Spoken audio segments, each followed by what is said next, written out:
Good afternoon, and thank you for joining us today to talk about the safety of women in public spaces in Hackney. I'd like to apologise first of all for the delay in starting. We had some technical issues, but I'm hoping that you are all able to join us on this new link.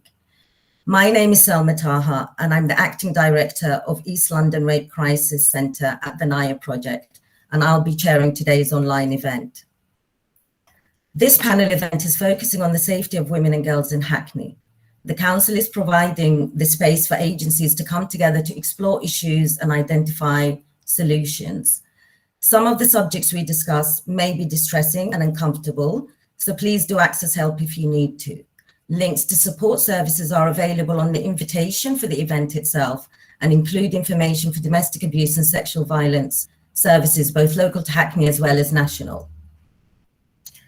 All of us as panel members are given an undertaking to you and to each other that we will use language that is respectful of everyone's identities and beliefs, and that no discriminatory or exclusionary language will be allowed. Today's panel is largely made up of professionals from the violence against women and girls sector who work directly with women and girls in Hackney. We will hear about the impact of violence on women and girls, the various vulnerabilities and challenges that they face, and the support that's available in the borough. But today's event is also an opportunity for us, professionals working in Hackney and residents, to come together to make Hackney a safer borough for women and girls. And so your contribution to this discussion is needed. Hackney Council is keen to hear your views about the safety of women and girls in public spaces. If you haven't done so already, please do take time to complete one of the two surveys, either as a professional working in the borough or as a resident of Hackney. The links will be sent out to you at the end of the day. There will also be an opportunity to contribute to the discussions later this afternoon after the panel's presentations. So please make a note of any questions and/or comments you may have for any of the speakers you hear today, and you can submit them using the Slido chat function. Your questions will be presented to panel members at around 1:50.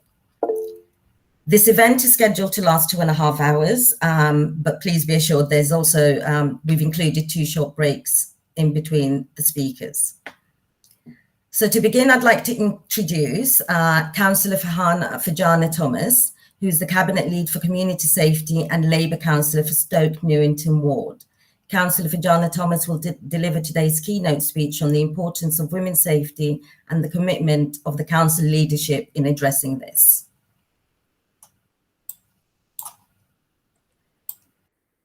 Thanks very much, Salman, and thanks for sharing today's event. Can I just welcome you all to this important event, importantly to partners that are with us today. As Selman mentioned, my name is Councillor Susan Farjana Thomas. I'm the Cabinet Member for Community Safety and the lead member for Women and Girls Safety in Hackney. We are here today because we want to talk about the experience of women and girls in Hackney's public spaces. The right to be safe when out of our homes, in the communities where we live and work, is a right that must not be denied to us as women because of our sex or our gender identity. Over the past year, we have witnessed the murder of Nicole Smallman, Biba Henry, Sarah Everett, and a couple of weeks ago, Sabina Nessa. These women were killed for simply being out and about in their communities. Sexual harassment and other forms of sexual violence in public spaces are an everyday occurrence for women and girls in this country, in our city in London, from unwelcome sexual remarks and gestures to rape and femicide. It is important that we have this conversation. It is important that as a borough, not just in Hackney, in London, in the UK, that we are doing something around sexual harassment on the street, in around public transportation, schools, workplaces, and in our parks. There was a public outcry following the death or the murder of Sarah Everett. What the death of Sarah Everett did was shone a light to the issues of violence against women and girls. I'm pleased that Wayne Couzens will be sentenced today for the murder of Sarah, but we mustn't forget the injustice of Sarah's future being taken from her by Wayne Couzens, and the sorrow he had brought to Sarah's family and communities. The murders of these women in our city are reminders of where misogyny and discrimination lead, and we must challenge them. In Hackney, we want to work with our women, the police, and other partners to develop comprehensive approaches to prevent and respond to sexual harassment against women and girls in our public spaces. This is why we're having this conversation today. And this is the beginning. There will be other initiatives that will follow today. And today is not just going to be a talk shop. We are taking things forward. Your questions, we want to hear from you. We want to consider and look at the barriers faced by our sisters, mothers, and daughters due to discrimination, due to someone thinking, I'm a man, you're a woman. I'm a man, you're a girl. I can do what I like to you. We're here today because we want to show our women and girls how they can get help if they need it. We're here today because we want to challenge our brothers, our colleagues, our sons and friends and fathers to make all of Hackney a safe space for women and girls. But importantly, we're here today because we want to hear from you as a woman, as a girl that lives in Hackney. Thank you again for joining us, and please do send your questions in to our panel. Thank you. Thank you, Council. I think your message was very clear there that, you know, as the borough, we will not be tolerating or condoning violence against women and girls. Thank you. I know we'll be hearing from you later on during the event as well. Next, myself and Nikki Chowan from the Hackney Domestic Abuse Intervention Service will now provide an overview of the survey results for women and girls safety in Hackney. As Councillor Fijana Thomas has spoken about, in the past 2 weeks, there has been yet another tragic murder with the death of Sabina Nesse. 6 months before that, we had the tragic murder of Sarah Everard. And 6 months before that, sisters Nicole Smallman and Biba Henry. All of these 4 women were killed in public spaces. Those of us who work in the sector are aware that these are not isolated incidences, but part of a spectrum of violent and abusive behaviour towards women. Violence against women and girls continues to be a pressing social issue.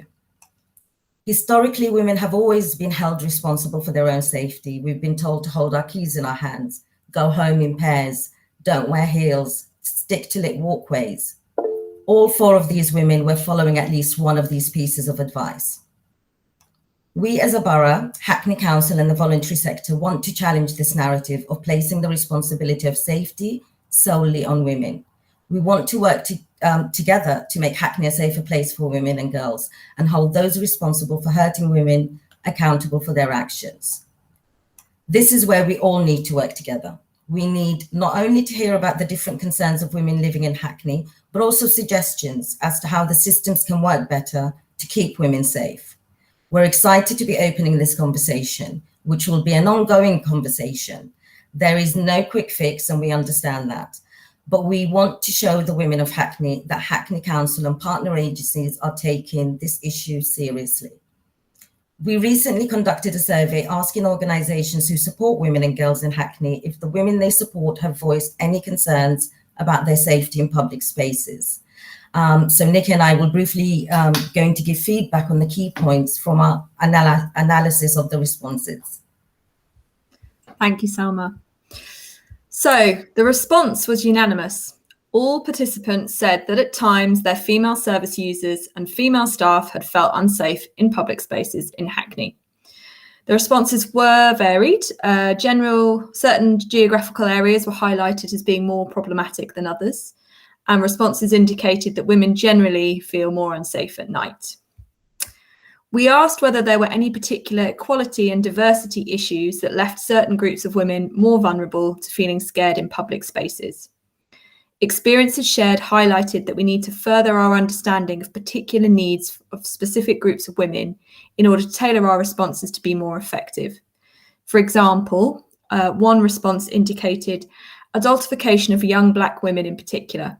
For example, sexual assault, where a young woman has clearly been exploited, but was questioned as to whether or not the assault was consensual. If this is a young Black woman's experience of reporting sexual assault to professionals, then this is really problematic, as they're unlikely to report it again. We also know from the City and from our colleagues at the City and Hackney Safeguarding Board that women with disabilities face barriers when reporting sexual abuse or harassment. They're less likely to report crime, they're less likely to be believed, there's barriers to communication, so they're less able to tell people about the harm they've experienced, and they might feel less empowered to come forward, scared of losing services, or may have limited people for whom to disclose to safely. Equally, Age UK reports that 25% of domestic homicides involve women over the age of 60, and typically these perpetrators are children or partners, and yet abuse in this age group is chronically underreported. Another vulnerable group of women in Hackney is asylum-seeking women, women with unresolved immigration statuses. These women can be targeted due to poverty. They can find it harder to report incidents due to language barriers or not knowing the systems in the UK. And they can be afraid of reporting to the police due to fear of authorities or deportation. Transgender women and girls may also experience additional difficulties in accessing support, unsure of what services are available to them or where they can access support. And this is not an exhausted list of vulnerable groups of women that live and work in Hackney, but it does show that there are complexities that need to be considered further when thinking about the challenges to change. The survey asked participants what they felt needed to change in order to make women feel more safe in public spaces, and the responses included actions such as adopting a positive bystander approach. Men can be allies. Public spaces to take a zero-tolerance approach to harassment of women. Robust responses from police and local authority when abusive incidences take place.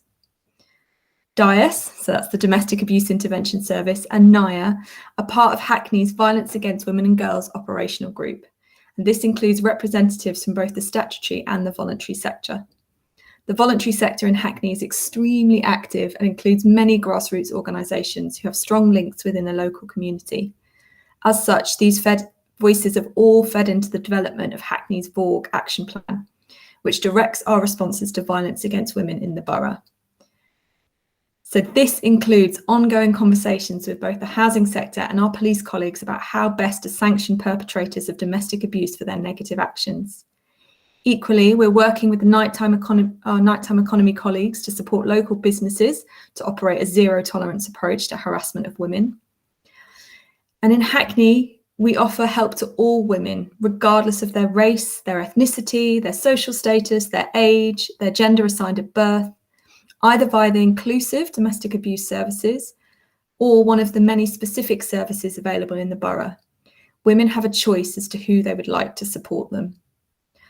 Lastly, DIAS and the voluntary women's sector agencies offer robust training packages to ensure that professionals in the borough have the right skill set to respond to women's disclosures and requests for support.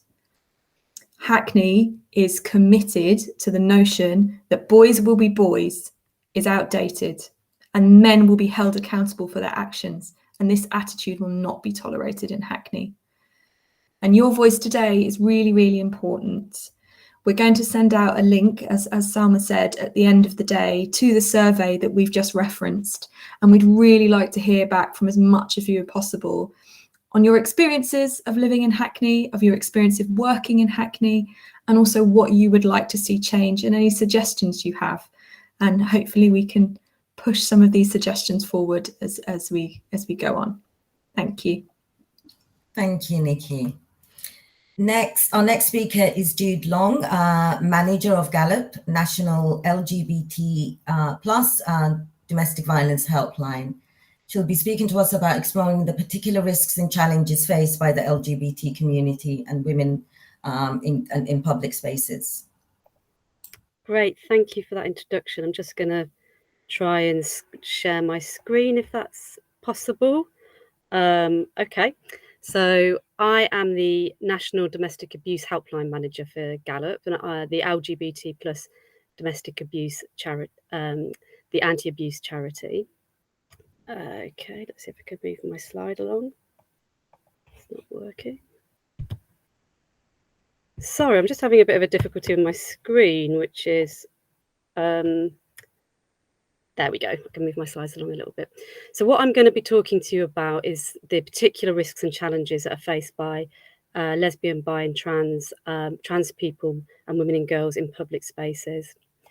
So Gallup draws on hate crime theoretical theory as well as violence against women and girls theory. And we believe that the root cause for gender-based violence is patriarchal systems and beliefs, and that's the same root cause for violence against women and girls as it is for violence against lesbian, gay, bi and trans people. And we very much are talking about the intersection of misogyny and LGBT plus hate. So lesbian, bi and trans. Okay, well, it sounds like what you can hear me, but you can't see my slides. So I'll just describe what I'm talking about on my slides, and that's fine too, because it was a lot of written text, so I can do that. So I think I was just talking about how we're looking at the intersect of misogyny and LGBT plus hate, and that for lesbian, bi and trans women, they experience misogyny because of their gender, but this is compounded by their sexuality and their gender identity and gender expression, which is often weaponized as a way to justify hostility, abuse and violence. And this intersects with race, ableism and classism too. And I think the quote I have that I'll read to you kind of demonstrates an intersection of misogyny and LGBT plus hate, which was me and my trans child were threatened, humiliated and verbally abused by male drinkers outside a busy pub on the main street. And so what drives these attitudes? Gallup did a survey in 2019, and it showed that 1 in 5 people polled were uncomfortable with the idea of having a lesbian, gay or bisexual neighbour, and over 1 in 4 were uncomfortable with having a trans neighbour. Nearly 1 in 5 people said LGBT people were immoral or against their beliefs, and actually that increased for younger people, where 1 in 4 held those same views. So these are the kind of beliefs that are behind the hostility and violence and abuse that LGBT women are experiencing. And so I kind of grouped the kind of hostility, abuse and violence that lesbian, bi and trans people are exposed to frequently, into the kind of microaggressions that they experience and then the overt aggressions that they experience. And in terms of microaggressions, this is kind of on a continuum that starts with just invisibility, that civil society won't engage, look at, talk with you at all. A lot of hostile eye contact, as me and my partner call this stary man, which literally, every time you leave your home, there will be a man staring at you with hostility, at least one, when you are, going through through life. Very hostile body language directed at you, and close proximity hostility, where abuse comes very close to you, but it's not directed at you, but you understand it is inadvertently directed to you. And then the overt aggressions, which are stream of verbal abuse, being followed, being stalked, touched, attacked. So, and the kind of the prevalence of this, particularly for trans and gender non-conforming women and binary folk. And I would include, when we're talking about trans people, I would actually consider that we also talk about trans women, but we also talk about those that have been assigned female at birth and are trans masculine or non-binary, because they will have also experienced misogyny while they've been identifying as women. So the prevalence that we at Gallup found from a report we did in 2020 showed that 4 in 5 people had experienced a form of transphobic hate crime. So that's the overt aggressions. All the microaggressions would never meet we wouldn't be able to report because they're so under the radar. 1 in 4 had experienced physical assault, and nearly 1 in 5 had experienced transphobic sexual abuse or the threat of sexual assault. And the quote that I have here from a trans woman that we worked with, I cannot tell you the amount of times men have asked me about my genitals. So my next slide is looking at, like, where did it happen and who are the abusers? And where it happens, I've got a table that shows you all the different kind of categories of places that abuse against trans and gender non-conforming people have happened. And actually every single one of them, bar one category, which is at home, which actually is quite a small proportion, shows it's all within the public environment. You know, it's on the street, it's in a public building, it's on public transport, it's at a shop or cafe, in a medical establishment, in a park, in a public toilet. So, and who are the abusers? The other table shows that predominantly the people that are being hostile, violent and abusive to trans and non-binary people is people unknown to them. So strangers, some forms of activists, medical professionals, service staff. Nearly again, it was all people within a public environment. So the impact of this, as you can imagine, is colossal, with 5 in 10 trans or non-binary people having self-harmed as a result of experiencing the overt and microaggressions we discussed. Nearly 7 in 10 said their daily routines have been affected by hostility, with 5 out of 10 saying they were less able to leave the house because of it. And nearly 9 in 10 said that seeing hostility, violence and abuse towards their community had made them very worried about experiencing it themselves. So that kind of just backdrop of their lives being the expectation that they will experience hostility, violence or abuse when they are in public environments means that LGBT women become more excluded and more isolated from civil life. Great, thank you very much. That's my presentation finished. Thank you, Jude. And I know there'll be possibly questions for you at the end that we can discuss later. Thank you. Our next speaker is a young leader with Young Hackney. She will be speaking to us about the experiences of young women and girls living in Hackney. She will be supported by Sophia Bramble, who's the team leader at Young Hackney. Okay, good afternoon, everybody. My name's Sophia Bramble, and I'm one of the practice development managers within Young Hackney. I'm available to you guys today to answer any questions that the panel might have, any questions you might have to the panel. Just to give you a little bit of context, Young Hackney is an early help and prevention service that sits within children and families in Hackney. And we really want to take this opportunity today to hear the voices of young women that have been working within our service. I'm now going to pass you over to Amy Holland, who's one of our youth support development workers that is doing some great work with young women. Thank you. Good afternoon, my name's Amy Holland. I'm a youth support and development worker in Young Hackney, part of Hackney's early help and prevention service.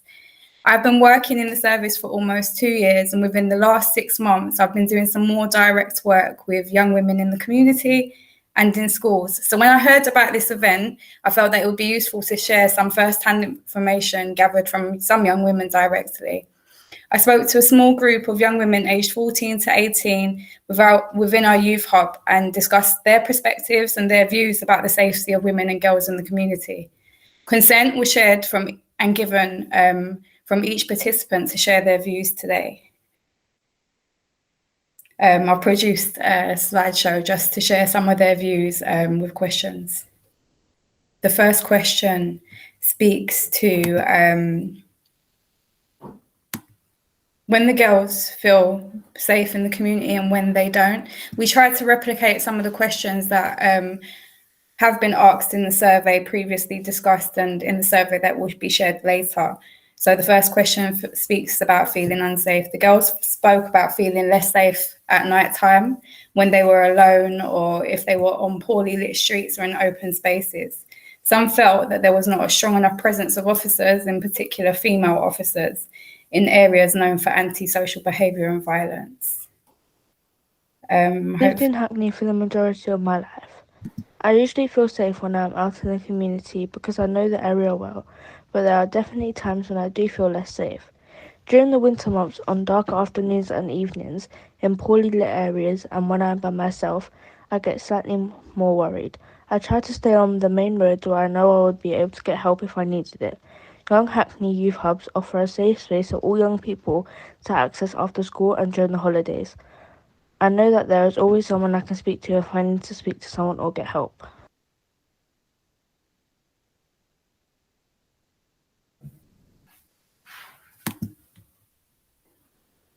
So the second question spoke to whether or not they would share their concerns about harm and danger in the community.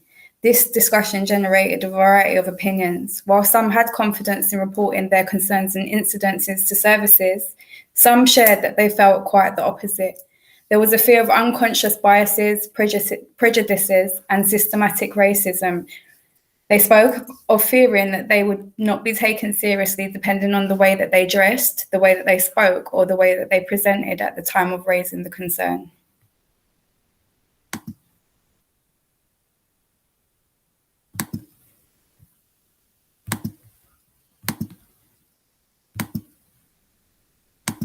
Hopefully our second voice note will work. From the police, I don't think anyone is really aware of services available to young women. I myself am completely oblivious to services available, which is why I believe that they need to educate more people about it and make it more generalised so there's not a fear of one needing to talk about it. Finally, the third question asks the young women what they would like to see happening to support women and girls in the community. So Young Hackney offers a universal service open to children, young men and young women aged 6 to 19 and up to 25 years old if the young person has special educational needs and or disabilities. We also offer a targeted LGBTQI+ and young carers groups, substance misuse services, health and wellbeing drop-in services and school PSHE delivery. We are also able to make referrals to therapeutic and clinical services. We have 2 youth hubs which welcome the community weekdays 9 a.m. till 9 p.m. Forest Road Youth Hub is in Dalston and the Edge Youth Hub is in Woodbury Downs near Manor House. However, we also offer a range of provisions across the whole borough of Hackney.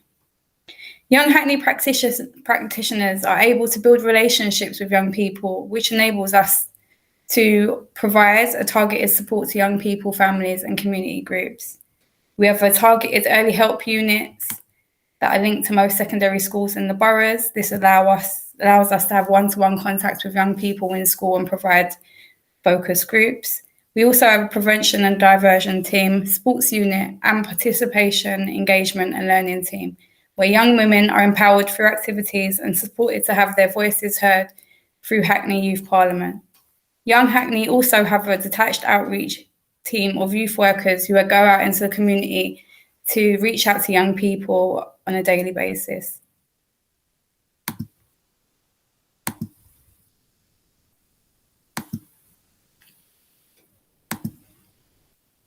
think there was just one more voice note for the last slide.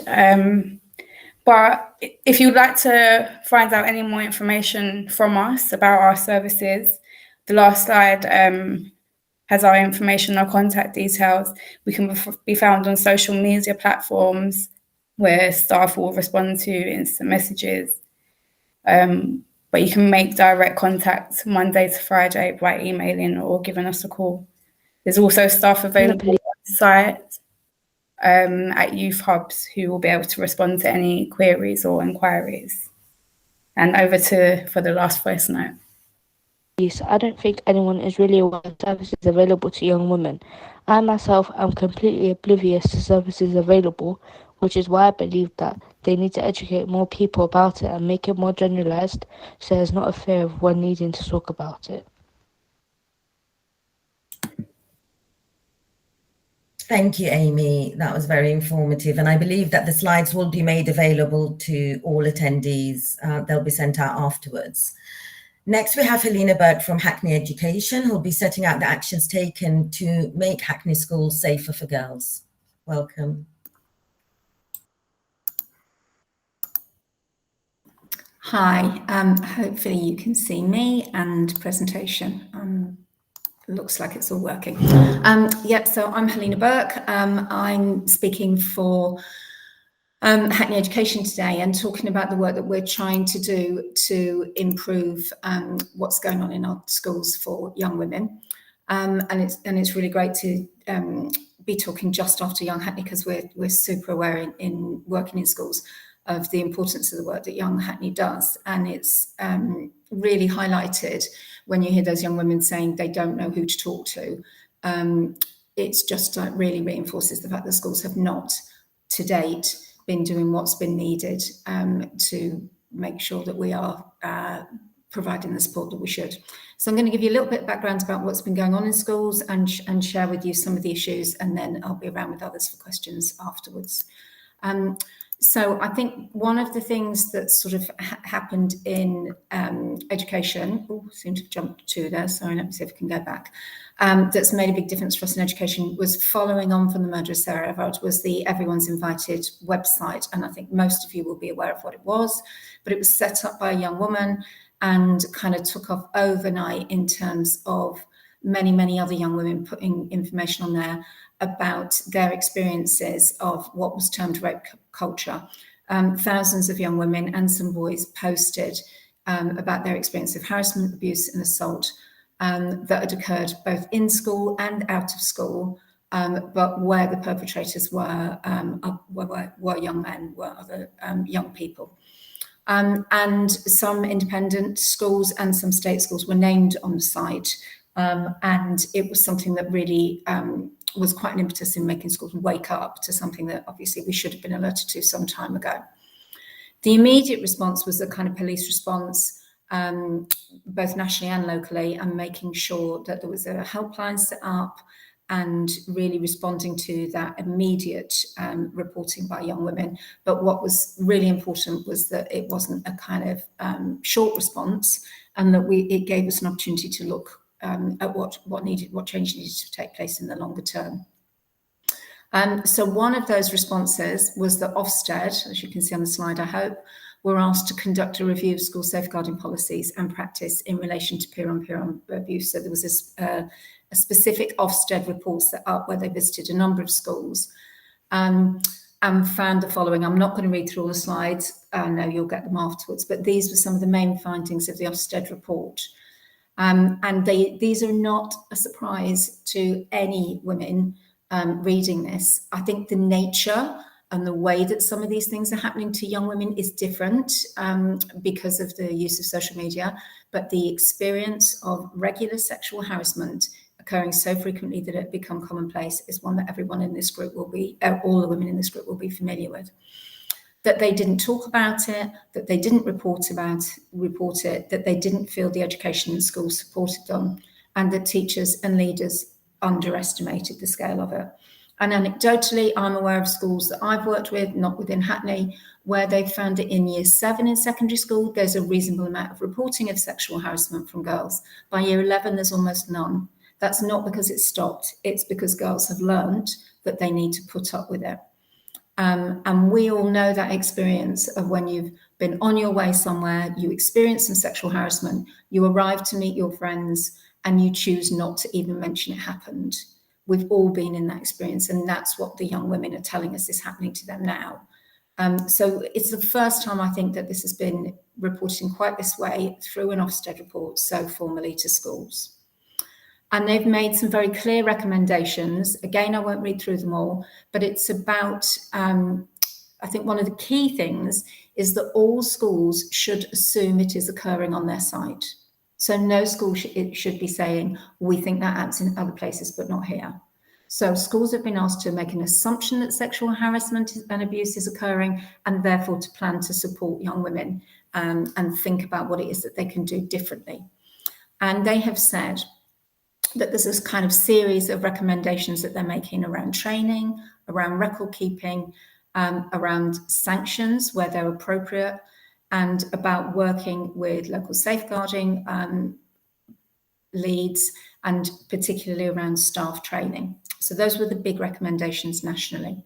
And really importantly, it now forms part of an inspection. So inspectors will ask young women in the school about this when they go in.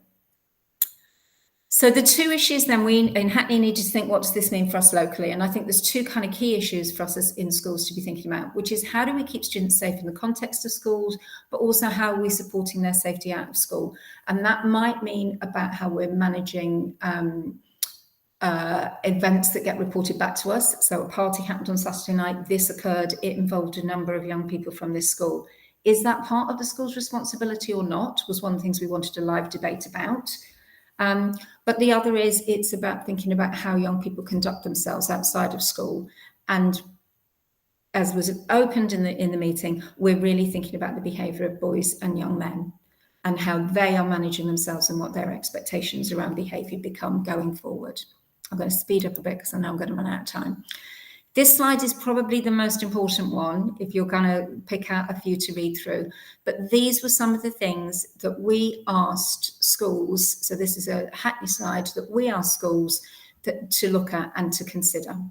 The first thing was to talk to the young women and the young men in your school about this.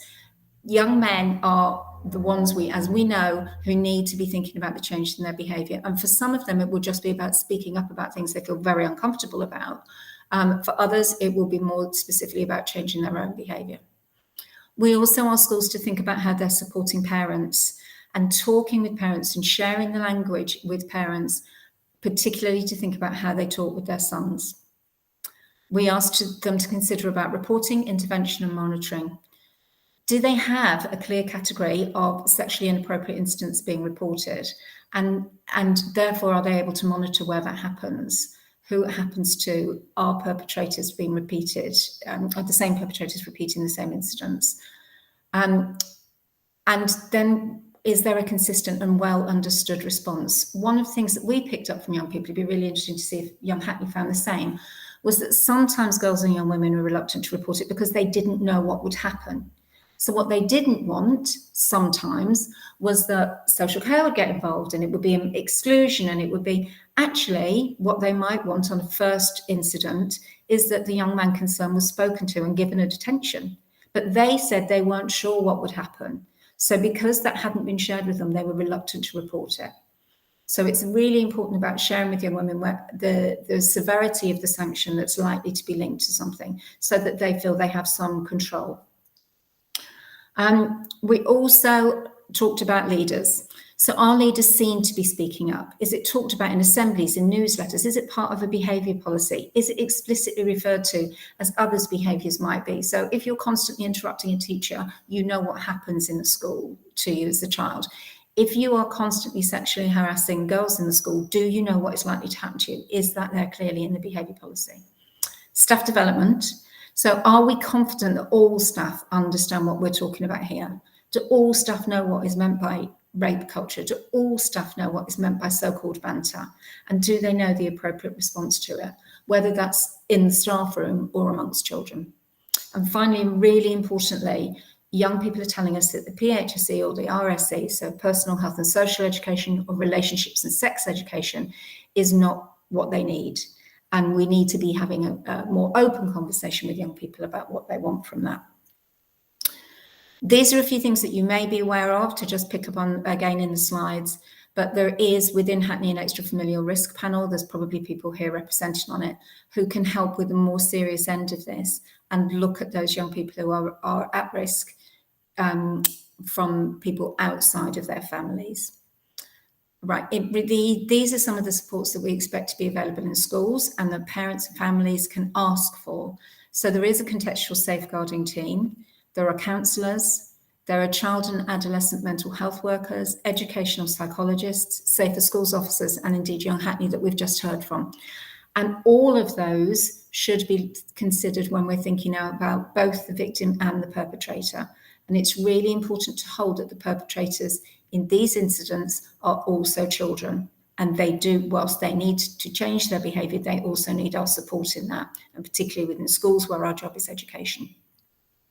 I'm going to skip over a couple of these slides because they're really for references for people to be able to use when they refer back to the slides.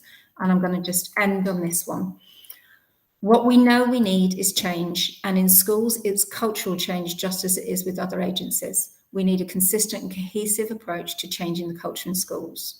We need to show young women and girls that they can and must speak out. And we'll do that by example, by us as adult women no longer keeping silent.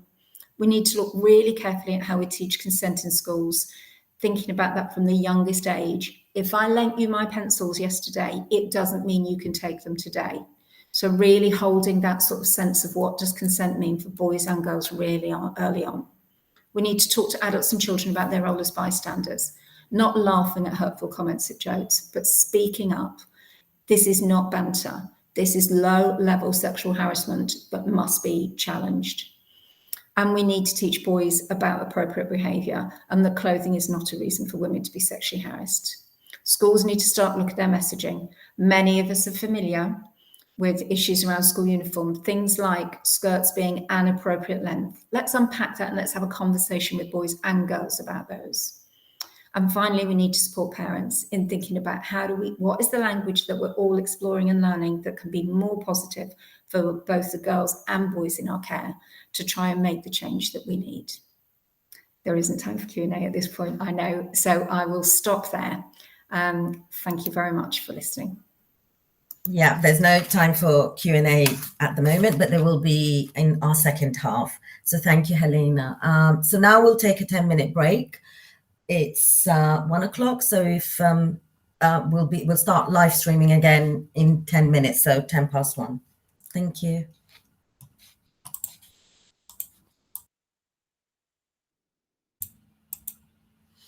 Hello, thank you and welcome back. Karen Law from Hackney Council Community Safety Team will now provide us with an overview of what the data says about women and girl safety in Hackney. Thank you, Selma, for that introduction. Just going to put some slides up, which hopefully you should be able to see.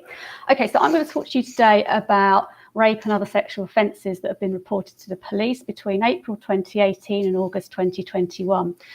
Just to classify that, this is in 2 parts really. So the first part includes data which was openly sourced from the Met Police website, and the second bit, where I tried to look a bit more detail in to rape and other sexual offences in public places, is taken from a bit more detailed police information. Looking at first slide, this includes all offences recorded by police using their Home Office classifications for rape and other sexual assaults. And just to bear in mind, that also includes offences that possibly occurred in the past. So the Home Office counting rules take anything that was reported within the time period that we're looking at, not just those that were committed. It will also include offences that occurred within a familiar or private location, as well as those in public spaces. On average, there were 38 sexual offences each month and 23 rapes per month during the time that we looked at. And rape offences are approximately 38% lower than other sexual offences. Together, rape and other sexual assaults account for 2.4% of all crimes reported to the police. And obviously that's just based on reported crime. There was a drop in recorded offences during the financial year of 20 and 21, no doubt because of the various lockdown measures that were imposed during COVID. All boroughs experienced an overall rise in offending when things started to open up again, and obviously those restrictions were eased. So my assumption here would be that a lot of the reductions that took place during 20 and 21 related to those offences that actually did occur in public places, as opposed to those occurring within a familiar or private or home setting. Hackney has very similar levels of rape and other sexual assault compared to our similar boroughs. So these charts here just show rape and other sexual offences once again. And the blue line running across the screen shows the monthly average for our similar boroughs. The similar boroughs being those boroughs which, based on population, geographical size, etc., are probably considered most similar to us, and they're probably also the inner London boroughs.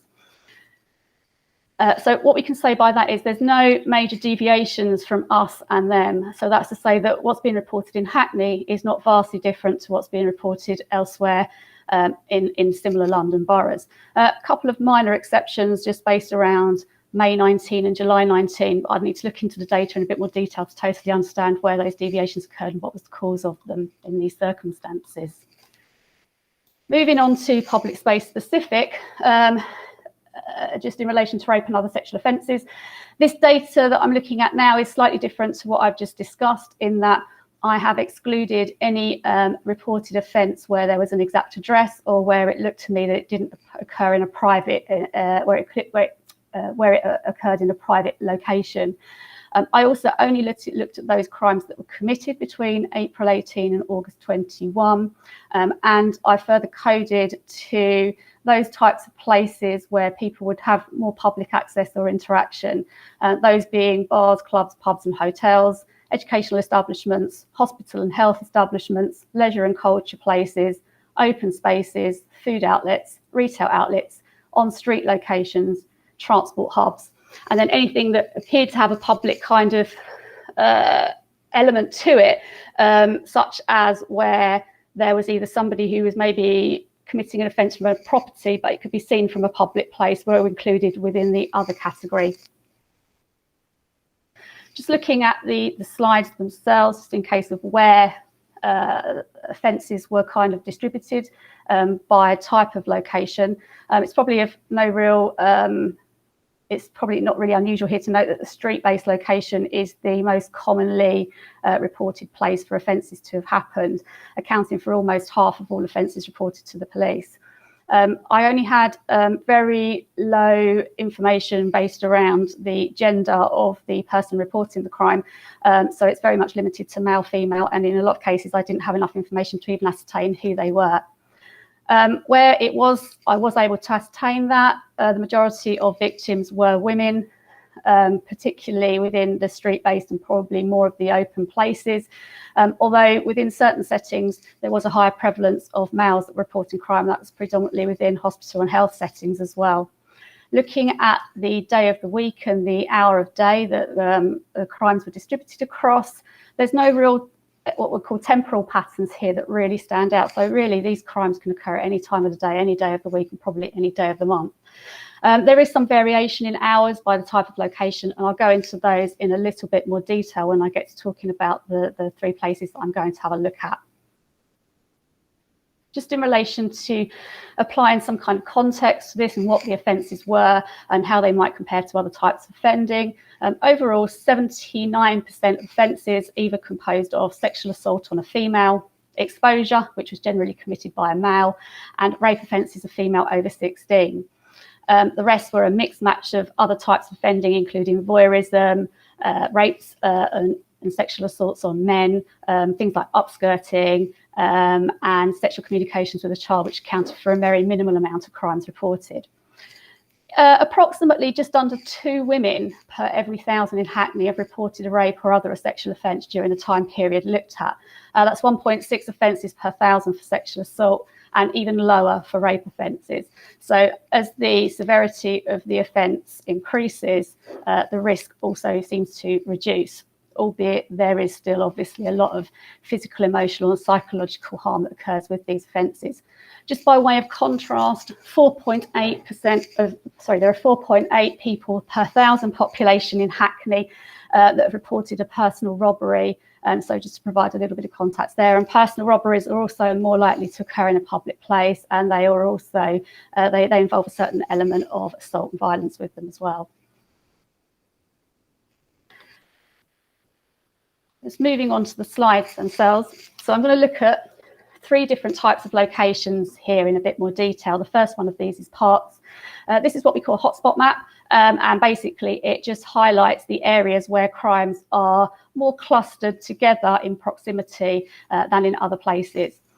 Looking at the map here, there are a few hotspots, and I'll just go in to explain some of these now. Just under half of the offences that were reported in parks were actually classified as exposure. They generally involved male strangers exposing or touching their genitals, often while sexually aroused. The people witnessing these acts were predominantly women, but there were also reports of males exposing themselves in the vicinity of children. Incidents were spread across a range of parks. The two red blobs here on the map which stand out a bit more are Abney Park Cemetery and Hackney Marshes, and these were probably the two locations which were named the most frequently. Offences occurred throughout the day, but they were most prevalent between the hours of 2 p.m. and 4 p.m, and that was any given day of the week or month. And they were probably the hours when those two parks are probably being more generally accessed by the general population, and are probably at the times when actually they're at their busiest. Sexual assaults on females were the second highest reported crime in parks. That was 25%. These offences generally involved a female being inappropriately and sexually touched by a male stranger. And this included hugging, kissing, touching of the bottom, breast or genitals. These also included some attempts to pull off clothing, and some other sexual acts were also committed against the people reporting these offences. They generally occurred throughout the day. They were more acute between the hours of 2 p.m. and 9 p.m. in the evening. These types of offences also tended to cluster around the summer months, which might also explain the extended hours until 9 p.m. here. With daylight saving hours, obviously the days are longer and there's more people probably out using the parks. Rapes of females aged over 16 years accounted for 13% of offences in parks, but the numbers are very low, and offences have declined year on year since 2018-19. Some of these offences involved stranger forced rape, but some perpetrators were known to the victim, albeit as very short-term acquaintances and so not very well known, and consent had been withdrawn. Hackney Council enforcement officers patrol parks on a regular basis, particularly during the summer months. We have officers who are based in and around London Fields throughout the week. Hackney Marshes is also included within our default patrols.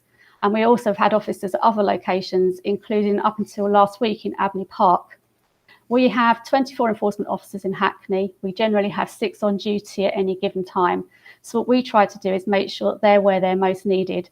And that's generally based on targeted information and in specific locations, so that they can be there to try and reassure people, to offer that level of reassurance, to deter offending, and to also notify the police of anything that they see that needs further action in that sense.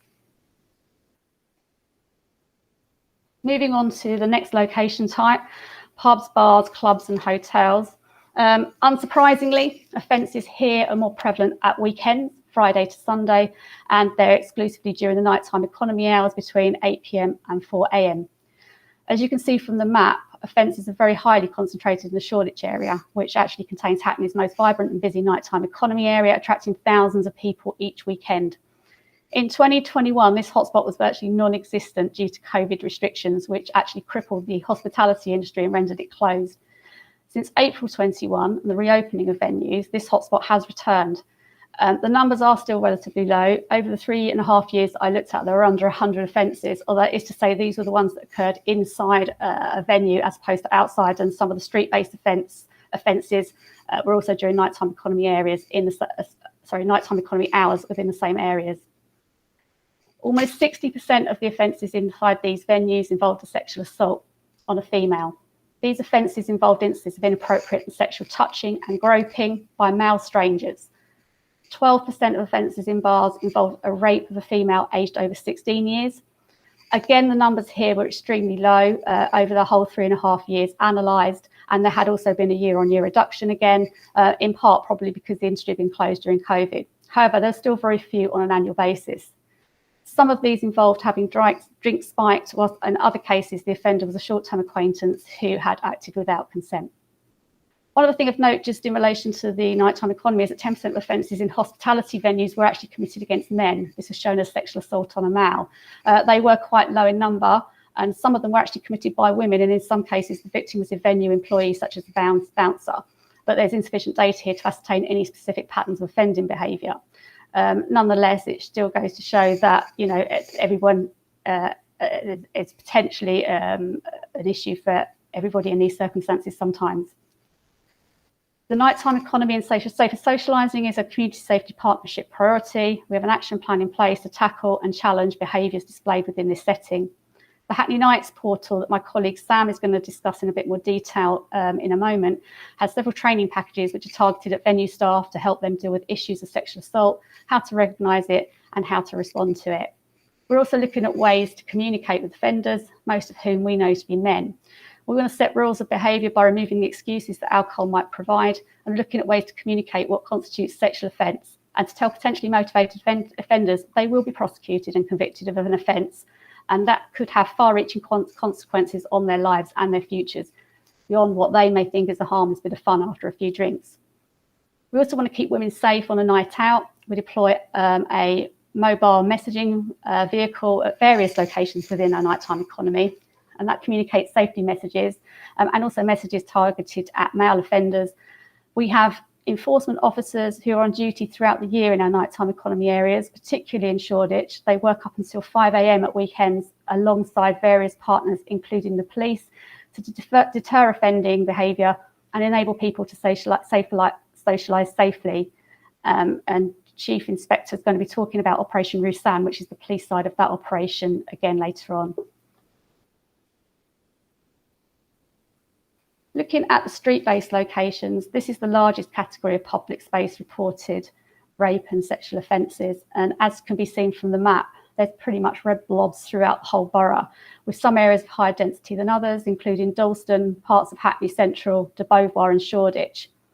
The main hotspot around Mare Street, which is just south of London Fields, which is that slightly intensely red spot just at the south of the borough, it includes a number of incidents that appear to be a combination of public exposure, upskirting, and some incidents reported on buses.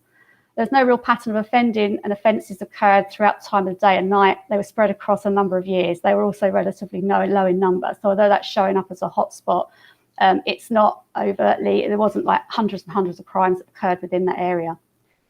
In general, from a street-based perspective, 42% of offences involve sexual assault on a female. And again, that would be inappropriate and sexual touching by strangers. 31% involved exposure, which was usually men showing their genitals and masturbating in public. And 12% of rapes are females aged over 16 or over. Several were also related to the nighttime economy. And again, that can be seen from a slightly orangey red hotspot just down in the Shoreditch area again. That just gives a broad summary and overview of public space rape and other sexual offences. I haven't got much more time to probably discuss in any more detail, but if anyone has any questions, then please put something in the Slido chat and I'll try and answer it later on. Thank you very much. Thank you, Karen. Our next speaker, DCI Anne Linton, will provide us with a policing response to women's concerns in Hackney. Hello, afternoon, everybody. I'm DCI Anne Linton from the Public Protection team that covers Hackney and Tower Hamlets. First of all, I want to ensure the public that the police message is quite clear. There is no tolerance of violence or hate against the public, against women and children.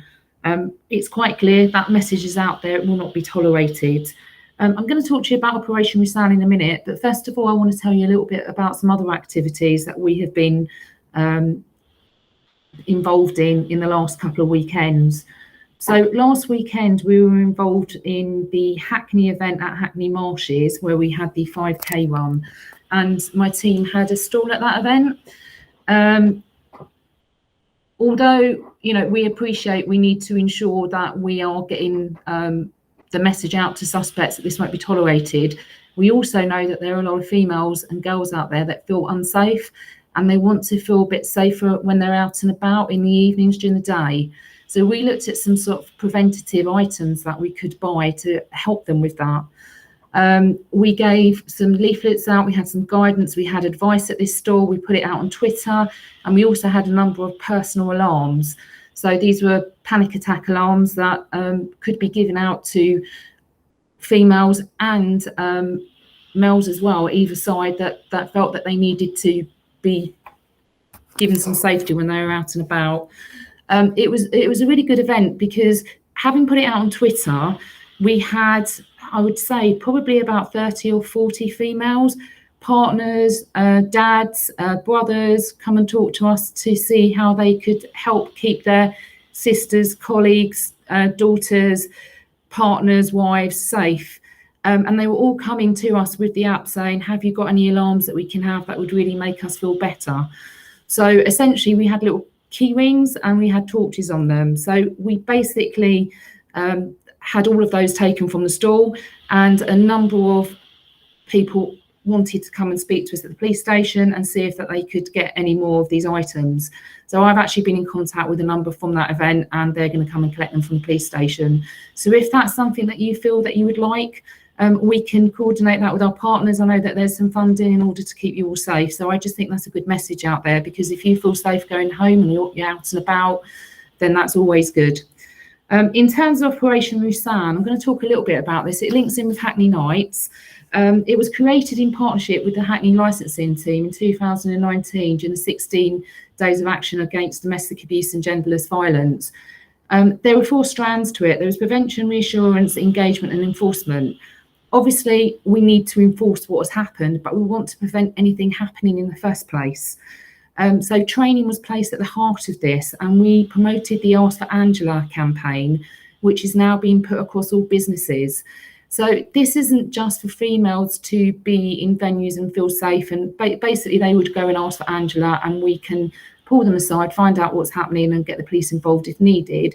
But it was a big campaign. It was focused on something which the public want at the moment, getting allies through Mel. So basically ensuring that the public understood what Ask for Angela was and how they could keep an eye out for females, colleagues, friends when they were out and about, and how they could keep them safe. So that was part of the engagement. The other thing that we identified was that essentially our partners didn't always know how they could support the police in IDing suspects and getting the evidence that we need in order to prosecute and bring these offenders to justice. So therefore reducing the risk to other females in the future. So we put some basic training together, which has been provided to licensed premises and internally to our new police recruits that come in. So they were 2 of the main focuses, and we also had engagement and enforcement. That was a really successful campaign over the 16 days. We had some really good feedback from members of the public. We also worked with the Transport Command with Operation Stan, and that is about keeping females safe on the way home on public transport, and also identifying what cabs to use so that they don't become a victim by getting into the wrong cab and making sure they're kept safe. Although we hit lockdown shortly after that, we kept that message going, and we've been working with Hackney Nights and Samantha's team, and we've been continuing to provide that training, and it has been successful. We've had some really good feedback where, having had security teams, people working with the nighttime economy, having been trained in Ask for Angela, they have intervened when they have seen females that maybe have had too much to drink or concerned that they maybe have had their drink spiked, and they've intervened and spoken to them, and we've been able to remove them out of into a place of safety and deal with any potential suspects that may well be in the clubs or in the bars at that time. Therefore, identifying sort of people that we could potentially bar from venues, but also preventing anything from happening and keeping those females safe. Following lockdown opening in April, we've had 2 other major Operation Rusan campaigns that we've been involved with the BBC, with Twitter, getting that message out there to ensure that females know how to keep themselves safe, and their colleagues, their brothers, their sons, everybody else knows how to do that. There are other areas that we're working. Every weekend as part of Hackney Nights, the police work around the nighttime economy, but they are working on targeted patrols. So we're looking at our data weekly to see where the hotspot areas are, so that we have police flooding those areas to keep people safe. We've also had, over the last sort of couple of months, we've had a number of engagement days with our specials working with us, and our safer neighbourhood teams, where they've had that targeted approach. They've been given safety advice in regards to Ask for Angela, and we've also been involved with our teams helping schools, providing additional training to our safeguarding officers to ensure that if there have been any offences reported or any children or students at risk, then they actually get reported directly through us, through our safeguarding network, so that we can deal either internally with our child abuse teams, with our Sapphire teams, which are our rape teams, or with our exploitation teams. I just want to get that message out again. You know, from the police's point of view, it's really important that the community work together. We identify when we feel that there is a potential of females being at harm from the location they're at or from their settings, and they contact the police, because we will get involved and we will assist. We've also had additional training being put in place in regards to domestic abuse training to our frontline colleagues that are coming into the organisation, because we obviously have a lot of new recruits coming through. So from the ground up through the specialist units, we all know what we need to do. I think I'm probably running over, so unless there are any other questions, I'll stay on the line and hopefully I can answer your questions later on. Thank you, Anne. I think, yeah, the questions we have after the next break, we'll have the panel discussions and there'll be an opportunity for you to answer questions then. Lovely, thank you. Thank you. Amani Yahya is our next speaker. She's a team leader with the East London Rape Crisis Centre at the NIA project, and she'll be speaking to us about how we support women who've experienced sexual violence and abuse. Samantha Matthews from the Late Night Levy manager will be presenting and setting out the efforts that are made within the nighttime economy. Okay, hopefully thank you. we'll have more luck, Samantha. Yes, can you hear me? Yes, we can. Okay, great. I'm just going to share my screen. Just bear with me. Hopefully you can all see that. So good afternoon, everyone. My name is Sam Mathis. Sorry, Samantha, we can't see your presentation, if there was a presentation. Oh, really? Okay. 1 second.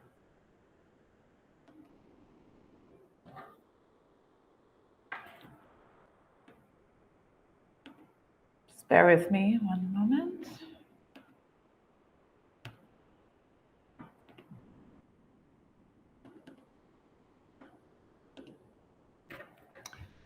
Okay. Hopefully that's fixed it. Yeah, we can see it now. Thank Perfect. you. So good afternoon, everyone. My name is Sam Mathis. I'm Hackney's Late Night Levy Manager within the Community Safety and Business Regulation teams. I work with late night bars, pubs, nightclubs, venues, and other partners such as the police. And I also oversee all of the Hackney Nights initiatives. Today, I just wanted to provide a brief overview of some of these initiatives. I'll be providing an email address as well at the end, and really welcome your experiences and feedback as women out for a night in Hackney's busy nighttime economy. So Hackney Nights is the council's initiative to promote safety in nightlife areas. By combining public awareness campaigns with venue training, best practice guidance, and our new accreditation scheme, we will aim to connect venues and improve communication and deliver a cohesive safety strategy to Hackney's residents, workers, and visitors. Hackney has teamed up with Good Night Out, an organization who works with local authorities to raise awareness about these issues and to deliver training and an educational toolkit in order to improve understanding, response, and prevention of gender-based violence in nighttime spaces. Good Night Out have already trained over 180 Hackney nightlife staff about sexual harassment and assault in sessions delivered in person and online during the pandemic. We hope to continue offering these sessions on a bi-monthly basis. Our new handbook, which will be distributed to all late night premises, will aim to answer important questions and empower individuals to report and intervene correctly when face-to-face with an incident in and around their venues.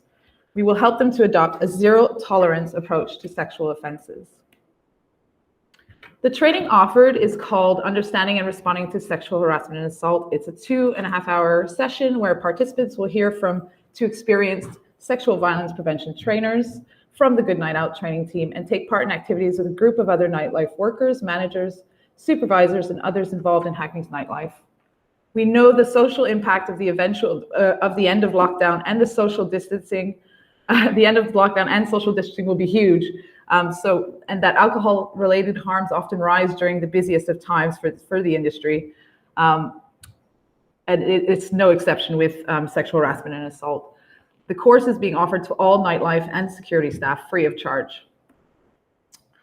We are also launching a new venue accreditation scheme, which will set a new safety standard for venues that meet a certain list of criteria.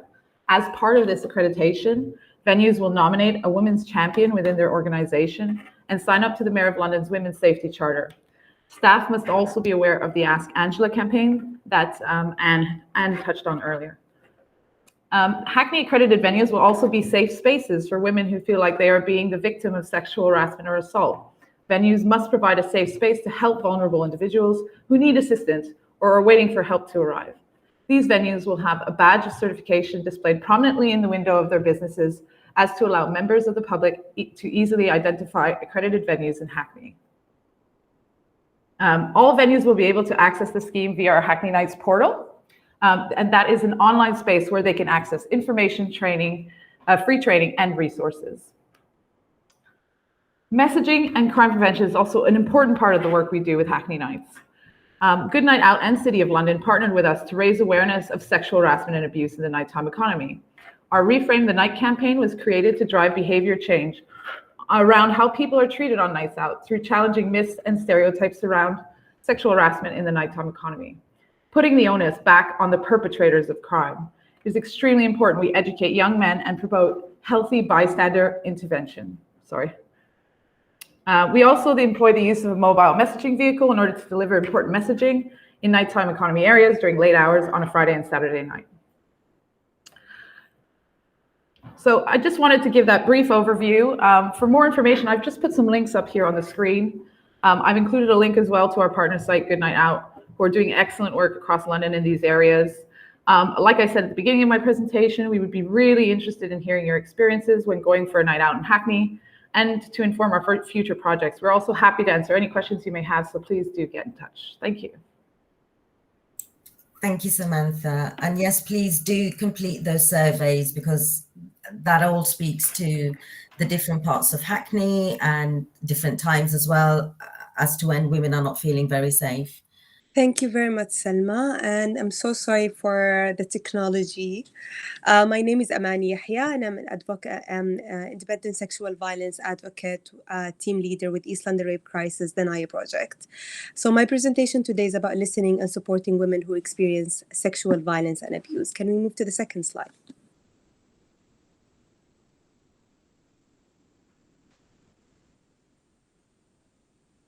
So the NIA project has been working since 1975. We provide support to women and girls who experience sexual violence and domestic violence.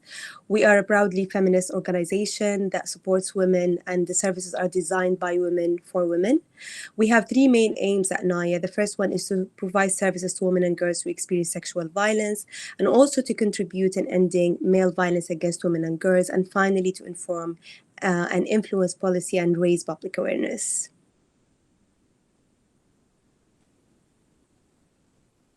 We have different projects within the NIA project. The first one is the Emma Project Specialist Refuge, the Daria House Specialist Refuge. Both of them are refuges for women fleeing domestic violence, exiting prostitution, and also women with problematic substance abuse. We have the Exiting Prostitution Advocacy Service, the IRIS Project, which is an educator project working with health professionals to increase their understanding on how to identify cases of domestic violence and how to make referrals to services. We have East London Rape Crisis, which I will talk about in a minute. And finally, we have the EDVA service, which is a domestic violence service. So sexual violence can happen to everyone, men and women, but statistics has always shown that women are more likely to experience sexual violence. Approximately 90% of rape victims know the perpetrator prior to the incident, so whether it's an ex-partner, ex-husband, a family member, and 38% of sexual violence goes underreported to the police. And the main reasons why women don't report cases to the police is fear of perpetrator, fear of not being believed, so the culture of victim blaming, and also the impact on family and friends. Those are the main barriers, but other barriers can be language barriers, insecure immigration, and etc. The criminal justice system does not provide adequate response to victims of sexual violence, so only 3% of reported cases see the suspect being charged. And this is also another barrier for women, because women don't believe that their cases will go to court and the perpetrator will be charged. Depression, anxiety, self-harm, post-traumatic disorders, and complex trauma are closely related and linked to the experience of women, to the women who experience sexual violence. East London Rape Crisis Center is, can we move to the second slide? We provide support to women and girls from the age of 11 and plus, women who experienced sexual violence or at risk of experiencing sexual violence. We work alongside women and girls to provide one-to-one practical support and emotional support on a range of issues and information, and also to give women enough information to make informative decisions. We provide support in 7 areas in East London: Redbridge, Hackney, Tower Hamlet, Newham, Waltham Forest, Havering, and Barking and Dagenham. And we provide 4 main services: East London Rape Crisis Helpline, Counselling Service, Advocacy, and Community Outreach and Education. Our helpline provides support to women and girls who experience sexual violence, whether it's recent or historic, from the age of 14 and plus. It's open 6 days a week, evening and weekends included. And the main service in the helpline is to provide emotional support, practical information, and also inward referrals and outward referrals to other agencies. You can access our helpline via telephone, email, or text service. And then later on, I will explain the referral pathways. The second service is the counselling service, which is temporarily closed. We also provide support to women and girls from the age 14 and upward, whether the sexual violence was historic or recent. We provide 3 main services in our counselling. The first one is the pretrial therapy, which is a memory recovery therapy for women who have cases with the criminal justice system or going to court. The second service is the long-term counseling, and then we provide play therapy for kids under the age of 11 who experience domestic violence. And finally, we have the group therapeutic support. So we have different groups of self-care and etc. The advocacy service, the advocacy service also provide practical and emotional support to women. We have 4 main services within our advocacy service. The first one is the independent sexual violence advocates, and this service is criminal justice system focused. The second service is the multiple disadvantage advocate, which supports women and girls who experience multiple barriers. And then we have the short-term case workers who provide support to women and girls who needs urgent support. And finally, we have the young women and girls advocacy service. Within the Young Women and Advocacy Service, we have the slide after this one. The second one, yes. So within the Young Women Advocacy Service, we provide the Courageous Project. So the Courageous Project is a pan-London project that focuses on Black and minoritized young women, includes BME women, LGBT, and disabled young women from the age of 14 till the age of 24, who either live or work in any borough in London. And the aim of this project is to provide advocacy, but at the same time to provide community engagement work, such as group works, resiliency program, and expert by experience, which is an opportunity for young voices to share their experience and to share their experience and how the service has been delivered to them and what services they need. So this is some of the ways where we provide support to women and girls. So first, we help them to understand their rights. We provide risk assessment and safety planning, emotional support, and also information and advice on legal framework, and to help them to make informative decisions whether they want to report to the police or not. And also we link women and girls with different referral pathways into housing and welfare benefits. Our approach at NIA in general and East London Rape Crisis is women and girl responsive, which means that we come up from a place of understanding that being a woman or a girl in a society, you experience life differently from being a man. And that's why we always look at the socially constructed gender roles and how they impact the women experiences. The second one is trauma informed. So we recognize the trauma the trauma that results from sexual violence and how it can impact women's life and manifest in different ways. And we make sure that while we are delivering our services, that we do not re-traumatize the women and girls. We also right-based, which means that we work under the human rights laws. So we provide services that has accountability, transparency, and non-discriminatory services. And finally, we view everything through an intersectional lens. So we understand the social distinctions that makes someone face more barriers than others. So for example, if a Black woman experiences racism and sexism in comparison to a white woman, a Black woman who is transgender experience transphobia and sexism and racism. So we look through intersectional lens when we provide our services and when we design our services as well.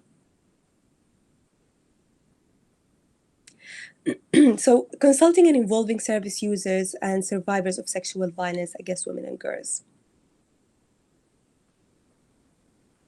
NIA value the participation and the involvement of survivors into our work, and we believe that their involvement can help us to ensure that services meet and prioritize the need of survivors, that women make decisions about the services that affect them and the issues that affect them, and also that children's voices are heard within our service, and women and children are able to contribute their perspective as service users to improve the delivery of the service.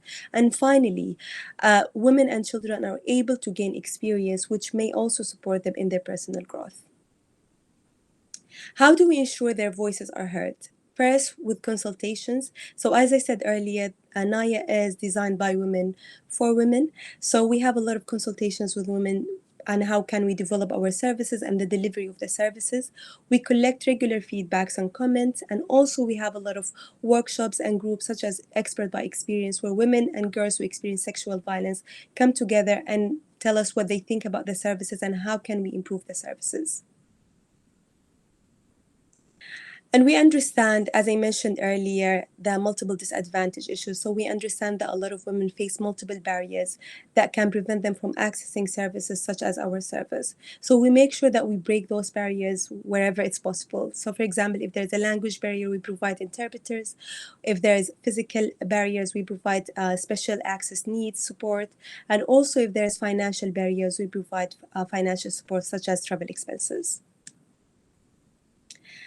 So responding and acting on the feedback that we receive from women and girls in meaningful ways. So we encourage service users and stakeholders to come forward with any feedback and comment about the services that we deliver. And we monitor all those comments and feedbacks to ensure that they are used to improve the range and the quality of the services that we deliver on continuous basis. And finally, we ensure that all service users and stakeholders have the clear information on how to voice their feedback and comments. And how do we use the information that we collect from women? So feedbacks from consultations, workshops, and focus groups. We use this information to raise awareness around sexual violence against women and girls. We also use this information to evaluate the services that we deliver, which means that as a result of this evaluation, we change the level of the services provided by NIA, and we change the quality of the services. So we either add services, retain, remove, or replace services. And also we change the policies and procedures which also have an impact on service provision. And finally, we use this information in our promotional information and literature that we use in the organization. Our referral pathway. So if you would like to access the service with us, or would you like to refer someone to our service, you can access the service via our helpline. So this is the number for our helpline, and also the email, and this is our opening hours. But also this line, as I said earlier, is for supporters, survivors, family members, and professionals. They can always contact us via our helpline, email, or phone number. And also we work with Rape Crisis England and Wales to provide a live chat. So this live chat is anonymous, and it provides 45 minutes for women if she would like to access the service and just speak with one of the advocates. She can always access the service anonymously, and this is the opening hours for the live chat. Finally, this is some of the feedback that we receive from women. And generally, most of the feedback that we receive, women feel empowered. Women feel that their voice is being heard within the service. So just reading the first comment or the first feedback: feeling heard and understood, understanding my rights, well-informed, understanding, sensitive, and supportive. The second feedback: the support workers who helped me was an ideal mix of sympathetic and energizing, using her knowledge of the legal system to point out ways which I could take action to improve my situation. So this is what we do at NIA and East London Rape Crisis. We give women enough information and power to make informative decisions that affect their life directly. Thank you very much. Thank you, Amani. And I think we'll now move on to the panel discussion and questions in order to just try and stick to time. The first set of questions I'm looking at, they speak to particular locations and times within Hackney. And certainly this is something that was also picked up from the responses to the public survey. If I ask the first question, it reads, can there be more deterrence? Example, more police officers, community wardens, CCTV, which needs to be always working, public signs deterring would-be perpetrators? Who from our panel would like to answer or speak to that? Can Hi. I just, okay. Oh, go ahead, Councillor John Thomas. No, Karen, I think it'd be good for you to answer the question. All I just want to add is it is important to us as a council that residents visiting our parks are safe. And we have enforcement officers, park rangers, enforcement officers in our parks. And I'll let Karen come in on that as well.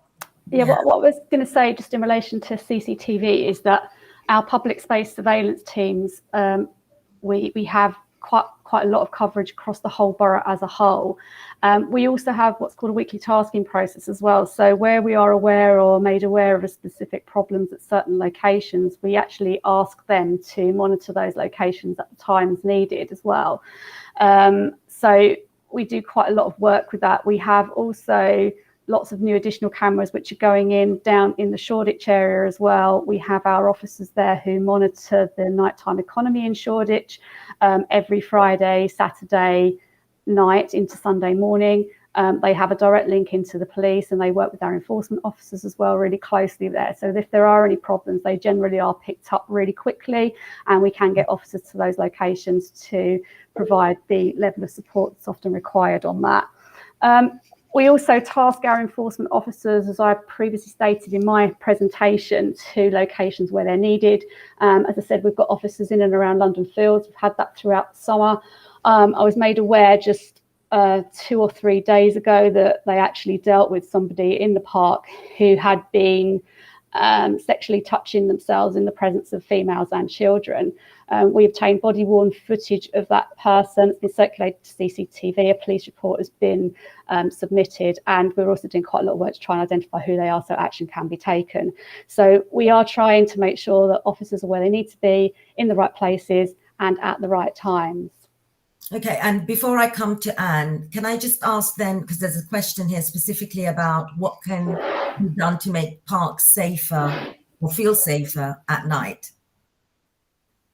Is there anything in addition? It's quite a difficult question to answer that actually, because I mean, some of our parks are closed, some of them are open, and I think it's the open ones that we need to think a bit more carefully about in the future, and that's probably something that we need to take away and look at more closely with parks in general. One of the main issues there, I would say, is to make sure that lighting is sufficient and that there are clear pathways for people to use so that they're not overtly, well, there's not too much sort of bush tree coverage, and there's a clear line that people can actually walk through, which hopefully make them feel a bit safer rather than being in a confined space with lots of trees and bushes surrounding them.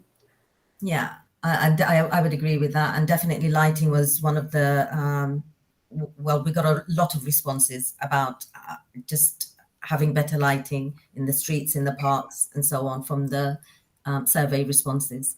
Can I bring you in, Anne? Yep, hopefully you can see and hear me. So I just want to sort of reiterate, obviously we're talking about the Hackney Nights and nighttime economy, and it's not all about nighttime economy, but you know, every single Friday and Saturday we've got police officers in the right place on the intel in terms of where we have concerns in open spaces within that nighttime economy bit to keep people safe. So it's all targeted patrols. But on top of that, because I don't think the public always know what we do internally in the police on a daily basis, and I think it's quite useful for us to be here. So on a daily basis, as a detective chief inspector, I'd have a meeting in the morning at 9:30, and then a meeting again at 3 o'clock. And on that meeting, We have colleagues from across the whole of the police of Hackney. So it's our safer neighbourhood teams, it's our response teams, it's my public protection teams, it's my CID teams. We also have a council representative on them from CCTV. So if we discover within that day that we have got concerns because of a number of assaults or an area where we feel that's been targeted a bit more, we can then make sure the resources are in the right place, that we can target that on that day on a daily basis. So that wouldn't necessarily be a pre-planned operation, but we manage that on a daily basis. And then, you know, if we recognise that there has been, you know, an ongoing problem for a couple of days or over a couple of weekends, that's when we start putting our operations in place and we start putting our messaging out to the public so they know what we're doing. So I hope that allays some fears. In terms of sort of public spaces where we feel we've been speaking about exposure and sexual assaults and rapes, where we have our Sapphire teams, which are our rape and serious sexual assault specialists, if we feel that there's like a linked crime, so one particular perpetrator in different park areas, then that will get linked in by uniform colleagues and it will actually be sat with our specialist teams so that we can do the evidence gathering and try and identify that offender, because we've got more skills in that area and therefore we can provide more support to the victims that have been targeted at that stage. So there is a lot of stuff going on in the background, but it's not always out there in the public knowledge. So I hope that helps a little bit. Yes, it does. Thank you. Samantha, do you want to add anything? Hi, I think Anne covered everything fully, but yes, yes, there's a lot of activities, like Anne said, that are going on in the background, a lot of initiatives, a lot of educational and prevention work as well. Okay, thank you. There was actually a question about prevention work. So not necessarily for you, Samantha, maybe it's for our education, Hackney Education. What work is being done with boys in school? And maybe Young Hackney can also come in there. Hi.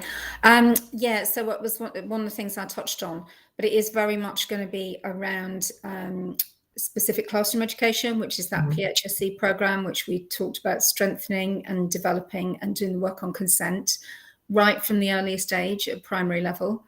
And also about how it's not quite prevention, but it's like really early tackling of it. So where there are what might be regarded as more low-level incidents, that the school intervenes with those very quickly, sending a strong message to the boys about their behaviour, but also to the girls about how they deserve to be treated with respect. I'm sure our colleagues at Young Hackney will want to add to that. Yeah, just to add, I would say that we've received an increase in referrals from schools directly to kind of work with young males around, you know, issues of like inappropriate touching and consent. So yeah, definitely we've seen an increase in that. What I would say is that obviously there's still a lot of work to be done. But yes, we would offer one-to-one support and tailor that support based on the need. In addition to that, we would have, you know, our community settings. We would kind of have open discussion in those settings. We run groups, and likewise, we would also empower young women to kind of know their position and how to kind of report appropriately and empower them to know, you know, because I think there's a lot of shame sometimes around incidents and stuff. So I think it's on both sides. But yes, definitely we could offer tailored support to young boys around the issue. Okay. And just to add, one of the other things I think I touched on is that we are hoping to work with schools more closely around supporting parents so that they can have a chance to talk together about how to speak differently to their sons and their family members, so that we're kind of starting to use a joined up language together. Well, that sounds really good. Is that just in secondary schools, or are we talking primary schools as well? So we've got we've recently made a new appointment to Hackney for somebody working specifically with schools about how they relate to parents, and this will be part of her brief. And she's it's cross-phase, it's primary and secondary. Okay, brilliant, thank you. We have another question around policing, and maybe you could answer this one. And they're asking around whether increasing policing officers and increasing surveillance is the appropriate response to reduce violence. Actually, Anne and maybe Councillor Fijana Thomas. Okay, let me just see if you can see me. I'm back on. Yes, I think it's a really difficult question because yeah. I think the surveillance in terms of CCTV, yes, because effectively, if something's happened, then hopefully you'll be able to identify who that suspect is on surveillance. Therefore, we can arrest them, bring them to justice, and make sure they're not a risk to anybody else. It would always be good to have increased policing, but we only have a number of resources. And the problem around that is, if you've got a targeted time, and that's what we try and do with hotspot areas. So say, for example, you knew that there was offending going on between 2 and 4 o'clock, you could target that and you can have police in that location. But, you know, we don't have a crystal ball and we can't always know where those offences are going to happen. And essentially, if somebody is a suspect and wants to get involved in that kind of offending, they're not likely to do that while police are around, but they may be moved to a different location. So I think in terms of making the public feel safer, it's always good to have more police on the streets. In terms of us actually being able to identify who those suspects are and take them out of the community to make sure that we can manage that risk and stop them offending again, I think that's where the CCTV is a massive tool for us. Does that help? Thank you. Yes, thank you. Councillor? Thanks very much, Selma, and thanks to the person who put that question forward. Just like Anne have said, I think it is important for us to have more police officers on our street, and this is why as a council we keep lobbying the government to increase police resources. If police resources are increased, then we have more officers on our street. That is important, and we're going as a borough, as a council, we're going to continue to do that. And in terms of CCTV, I think Karen earlier mentioned it, Hackney is one of those boroughs in London that we use CCTV effectively. Most of the crimes that are committed in Hackney were picked on our CCTV. We do have a very good surveillance team in Hackney, and we'll be using that, and we're going to continue to use that. And it is about the balance. Some people want to see cameras on their street to prevent ASB and crime, while some people don't want to don't want those cameras on their street. They don't want big brothers watching them. So, and as a council, we're working to balance that. Thanks. Thank you. Okay, let me see. We have another question here. Nikki, maybe you could answer this one. It's regarding the work or the response for perpetrators. What work is being done with perpetrators? Yeah, absolutely. So there's a number of strands that we've been sort of actioning in relation to perpetrators. It's all kind of tied up with the VORG action plan that we mentioned earlier. So across children and young people's children family service in Hackney, we've been rolling out the Safe and Together model, which I'm sure lots of you will have heard of, but it's a model of sort of social work lens that really focuses on holding perpetrators accountable for their negative behaviour and working alongside often mothers, but sometimes fathers, the sort of the non-abusive parent, to keep them with their children. So that's kind of a sort of a real shift in sort of attitude amongst children's social care around holding perpetrators accountable for their behaviour and really trying to sort of focus in on that rather than blaming the non-abusive parent for being in an abusive relationship, which very historically we all know used to happen quite often, and would lead to that fear of victims wanting to access the service because they were worried that their children would be taken away. So that's one strand that we've been doing, and that's been sort of rolling out across children families the last 2 years. Then with regards to specific perpetrator work, so within DIAS, so within the Domestic Abuse Intervention Service, we do run a perpetrator programme. And that sort of looks, it kind of, there's several different strands to that. So the behaviour change programme that we run is quite an intensive programme that lasts, I can never remember if it's 26 or 28 weeks, but it's quite an intensive programme. And that programme is for men that use abuse within intimate partner relationships. And it sort of focuses on challenging attitudes and changing behaviour. So that programme runs. It's quite a specific group of people that program targets. It's not a generic program, it is quite specific, and it's really looking to work with people who have in some way acknowledged their behaviour. So that's that program. Obviously, there are lots of perpetrators that do not acknowledge their behaviour. And with regards to them, we work very closely with our police colleagues to try and ensure that we get, where we can, we get people held accountable either with criminal, sort of down the criminal lines or by the civil lines. So we support people to get non-molestation orders, injunctions, etc., but also where we can, convictions. And working quite closely with our police colleagues who joint chair the MARIC with us. So that's the multi-agency risk assessment panel that looks at high risk domestic violence cases. So working quite intensely with them to try and get convictions, so try and get people sort of held accountable by law for the abuse that they are perpetrating. We also sort of have seen a rise in interfamilial violence, so where normally adult sons, sometimes adult daughters, are abusing either their parents, father or their mother, their parents, and looking at ways we can kind of challenge that violence as well. So again, they come through MARIC. Again, we look at getting criminal convictions where we can, but also working quite closely with our colleagues in housing. So something we're starting to do a lot more, our anti-social behaviour team in Hackney are really proactive and really want to make it known that we, where perpetrators continue to use abusive behaviour, this will put their housing tenancy at risk. So we've been working quite closely with our housing colleagues to sort of look at that. So where we can't get criminal convictions, we will still try and disrupt behaviour in whichever way we can.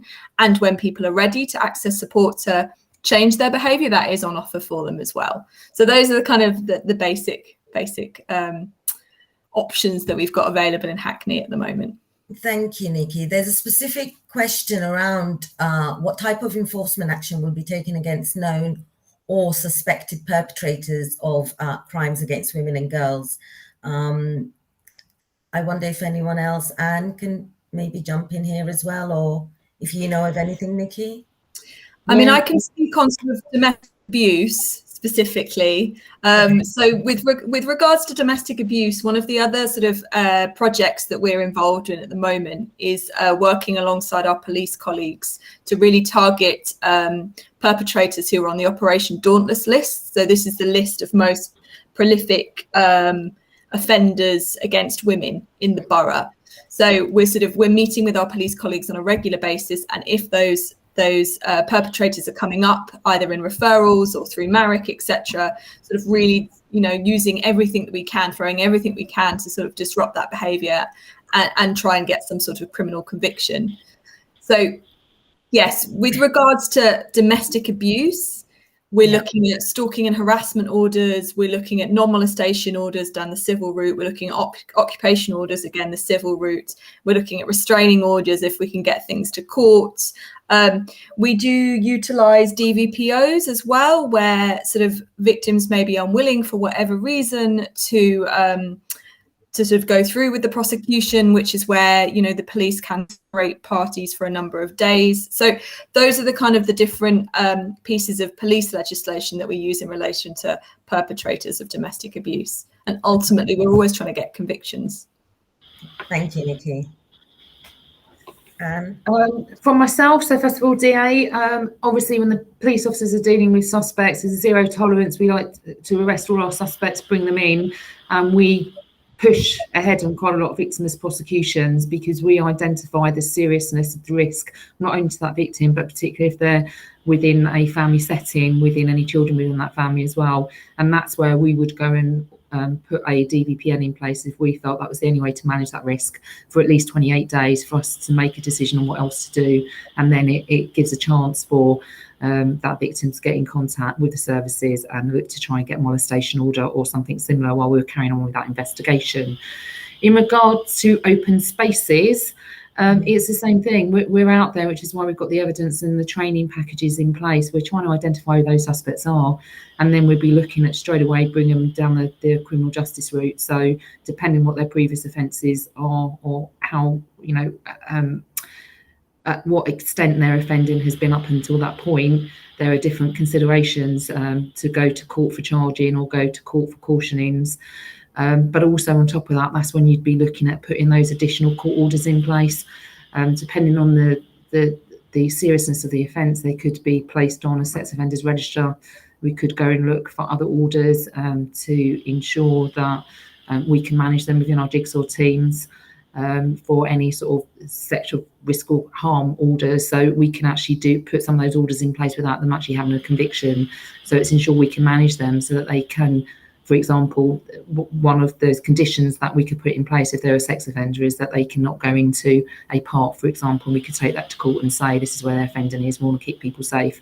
So obviously that would be maybe challenged at court, but there are conditions that we can put in place to keep people safe, but we need to catch these people first. Brilliant, thank you. Councillor Thomas, would you like to speak to what the council is doing about all of this? Or what their response is? I don't know if she's there. Thanks, Selma. I'm here. Okay. I think Nikki is giving an overview of the response the council is making in terms of protecting women as well as dealing with perpetrators of abuse or violence against women. But one thing that is important that I want to stress, I'm talking as well for Mayor Phil Glanville, is it is important to have that political will that we want to make something happen. And we do have that in Hackney. And that's why since 2016, we have, as a Labour administration in the council, we have increased the domestic abuse intervention service budget with almost 50%. So it is, you heard what Samantha was saying around our Hackney night. Again, this is because we got that will to say something need to be done around violence against women in Hackney. So that's important, just to add that on to what Nikki and Anna said. Thanks. Thank you. And I know that, you know, a clear message from today's event and as a consequence of this event is that the Violence Against Women and Girls team and the Violence Against Women and Girls lead in Hackney are devoting renewed focus to bringing about system change. Some of the stuff that they are doing is around reviewing with colleagues in Hackney Education and schools, Hackney, Young Hackney, the messaging that's given out in schools to boys and girls and gender-based violence. Also working closely with the police and Transport for London, Parks and Community, Safety Public Spaces to ensure that women and girls are safe. The Vogue team is also launching a renewed communication strategy with the police and council partners aimed at deterring potential perpetrators.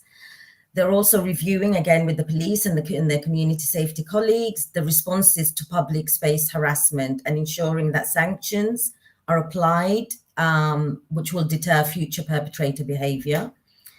They're also continuing to consult with members of the public and women's agencies such as the Naya Project and other voluntary women's organizations that work within Hackney around particular threats and barriers to support faced by minoritized groups.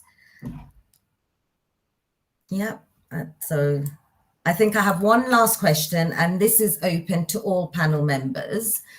And It's a comment and a question, and it reads, it's good to hear how we're trying to make places more safe, but how can we make cultural change to misogyny? Who would like to go first? I'll come in on that, and the first thing that I would say is about education. I think that is important. It is important that we educate, and I'm glad for the work that is happening in our schools. It's good to catch them young. Let's start from our primary school, secondary schools, about education, about respect for women, about dealing with issues of inequalities in our schools, within our homes. And that is where to start. Educating our men, challenging behavior is very important, that we no longer want to be a bystander. When you see a young a boy in your school, or as a teacher or as another student touching a young girl inappropriately, you need to speak, you need to do something about it. It is important that we do that. Yes, I would agree. Thank you, Councillor. Anne, you've got your hand up. Yeah, I'm just going to sort of second that, really. I think the only place we can start is within the home, and it's got to start as early as possible. Young boys, as they're growing up, have got to realise that that's not the way to go, because you don't know the environment they're being brought up with, whether they've got fathers that actually have that old mindset or not. So you've got to start with it young, and as generations change, it's going to take some time, but that will change with culturally. And I can say I joined the police in 1994, and it's a very male-dominated job, or it was a male-dominated job. I was one of very few females in this organisation, and we know that, you know, historically there haven't been that many female leaders in sort of this kind of environment, but you have seen over the last 20 years a big shift. And I can see from police officers coming in now, having recruited on the direct entry detective programme, or being the lead for that, we've brought 53% of females into the organisation. So I think when you've got more inclusivity, whether it be genders as well as communities, I think that's going to make a big difference, but it's just going to take us a bit of time to get there. Definitely, I agree. Thank you. Sophie, would you like to come in? Yeah, I just suppose in short, I just want to say that like Young Hackney is committed to kind of challenging young people's mindsets and empowering them to like make informed choices. And I think once we can do that, then it you know, bring about change, hopefully. Definitely. Thank you. Amani, would you like to come in? Helena, I'll ask you to come in after. Oh, maybe you, Helena, do you want to come in? Because okay, cool. Yeah, I mean, obviously education has got to be absolutely key to this. And I think it is starting with the very youngest children, and it's starting with ideas around consent long before we're talking about sexual relationships, about listening to young people's voices. But it's also about the adults changing. And I think we need to recognise that the children have learnt this from us. So there's a big piece of work for us to be done as adults, and professional development for teachers in schools, to help us be really confident about what we need to challenge, and how we can support young women to ensure that they don't experience what has been going on for far, far too long. Definitely. And I think it's also very important that they're believed as well. So we do need to, you know, as well as the education with young people, we also need to be training and working closely with professionals and, you know, adults and families and so on. Amani, let's try. Let's see if your connection works. Can you hear me? Yes, we can. Okay. I'm so sorry. My connection was really bad. I think I've just second what everyone said, that we need to do a lot of education work. But it's not just educating kids and educating women and educating men, but also educating professionals who work with women and girls, and changing the narrative of how we perceive women and girls, and also changing the idea of victim blaming, and removing all the social barriers that prevent women from accessing services and from coming forward and reporting what's going on with them. So just empowerment work and supporting women in different aspects. And I think also comes with that economic empowerment, political empowerment, having more women at the table so they can make decisions that impact other women's life, and also women who can actually change policies and influence decisions that are made by decision makers. So yeah, generally that's it. Brilliant. Thank you. Thank you very much. If there's no other panel member that would like to come in on that question, I can move on or ask Councillor Fujana Thomas to close today's event for us, if that's okay. Oh, thanks very much, Selman. I think two things. In terms of closing, I would say two things, or the highlight is about two things. The first one is thanking the people that are working in Hackney with women around women's safety, thanking our team, the domestic abuse and intervention service of the council and the Vogue team for the work they are doing, and to thank member of this panel today for their work, for their contributions to today. And the next one is to go to the point that this is, as a council, we are very ambitious in the sense that this is the beginning of our conversation. We're having this conversation today. And when you look at the work we are doing already, being in our schools at night, with the nighttime economy, with the Vogue team, we've already started that. And what we want to do is to now work more with our communities, with women, with faith organizations, to develop that comprehensive approaches to prevent and respond to sexual harassment against women and girls in our public spaces. And this will continue. We want to do something. We don't want to just talk about it. As I mentioned before, the council has actually put more money into this area of our work. And that was why we launched, you mentioned the Vogue operational strategy, the Ending Violence Against Women and Girls strategy, which is a very, the model we're approaching. I'm very proud about that, but the ambition is to take things further, is to map areas where women might think they don't feel comfortable enough to walk alone in our boroughs, and to see how we can work to fix those things, working together with the support of the police, with the support of the communities. So this is not the end of the conversation. Please send your questions in if you have further questions that we need to take forward in terms of the conversation around women's safety in Hackney. So I thank you all for today. Thank you, Councillor. And certainly this is not the end of the conversation. And one thing we would really like you to do is not just take away what you've, and hopefully you've learned a lot of things today, but to continue having those conversations with your colleagues at work, you know, with your peers and your friends and so on, because we definitely want the conversation to continue, and we want to bring about change. And this takes all of us together. And I just wanted to finally remind you again about the surveys. The links will be sent out along with the slides and presentations to all that have attended. And lastly, I would just like to really apologize for the issues that we've experienced today with technology. But unfortunately, this is the new world that we live in, and I guess it's something we'll have to just get used to. But thank you again for your patience and for attending today's event. Goodbye.